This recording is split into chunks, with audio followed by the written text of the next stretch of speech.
તો શાક બનાવવા માટે મેં અહીંયા મેથીની ભાજી લીધી છે, 3 રીંગણ લીધા છે, 1 વાટકી તુવેરના દાણા લીધા છે, 2 મીડિયમ સાઇઝના ટામેટાને કટ કરીને લીધા છે, 1 બટાકો લીધો છે. તો ચલો હવે આપણે શાક બનાવવાનું શરૂ કરીએ. તો શાક બનાવવા માટે આપણે અહીંયા મેથીની ભાજીને પાણીથી બરાબર ધોઈ લીધી છે. ભાજી ધોઈ લીધા પછી હવે આપણે બટાકાને કટ કરી લઈશું.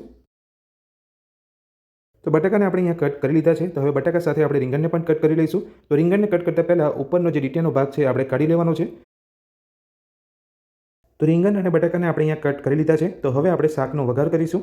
તો શાકનો વઘાર કરવા માટે મેં અહીંયા ગેસ પર એક કડાઈ મૂકી છે. તેની અંદર આપણે 2 મોટા ચમચા જેટલું તેલ લઈશું.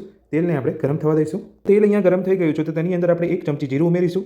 જીરું ઉમેર્યા પછી શાકનો સ્વાદ વધારવા માટે તેની અંદર આપણે 1 ચમચી ઝીણું સમારેલું લીલું લસણ ઉમેરીશું. તો શાકની અંદર લીલું લસણ ઉમેરવાથી તમારા શાકનો સ્વાદ અહીંયા વધી જશે. તો હવે આપણે અહીંયા લીલું લસણ ઉમેરી દીધા પછી બધું જ આપણે મિક્સ કરી લઈશું. તો લસણ ઉમેરી લીધા પછી આપણે બધું મિક્સ કરી લીધું છે. તો હવે આપણે તેની અંદર 2 મીડિયમ સાઇઝના કટ કરેલા ટામેટા ઉમેરીશું. ટામેટા ઉમેરી લીધા પછી હવે આપણે તેની અંદર સ્વાદ પ્રમાણે મીઠું ઉમેરીશું. તો ટામેટાની અંદર મીઠું ઉમેર્યા પછી હવે આપણે ટામેટાને કૂક કરી લઈશું. તો ટામેટાને કૂક થતાં અહીંયા 2 થી 3 મિનિટ જેટલો સમય લાગશે. તો હવે આપણે ટામેટાને જલ્દી કૂક કરવા માટે ગેસની ફ્લેમ હાઈ કરી લઈશું. તો ટામેટા આપણે અહીંયા સરસ કૂક થઈ ગયા છે. તો હવે આપણે તેની અંદર મસાલા કરીશું. તો 1 ચમચી મરચું લઈશું, 1 ચમચી ગરમ મસાલો ઉમેરીશું, સાથે 1 ચમચી ધાણા જીરું પાવડર ઉમેરીશું, અડધી ચમચી હળદર પાવડર ઉમેરીશું.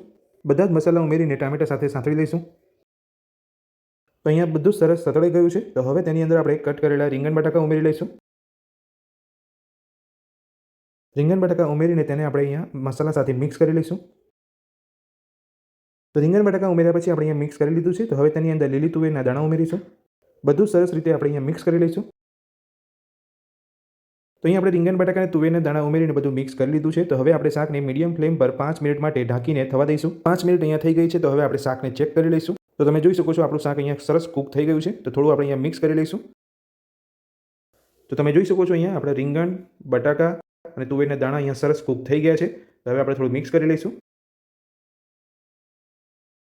તો આપણું શાક અહીંયા સરસ કૂક થઈ ગયું છે અને આપણે અહીંયા મિક્સ પણ કરી લીધું છે. તો હવે આપણે તેની અંદર મેથીની ભાજી ઉમેરી લઈશું.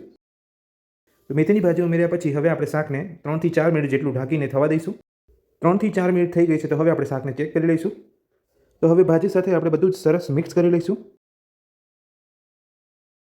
તો તમે જોઈ શકો છો ભાજી સાથે આપણે અહીંયા બધું જ મિક્સ કરી લીધું છે.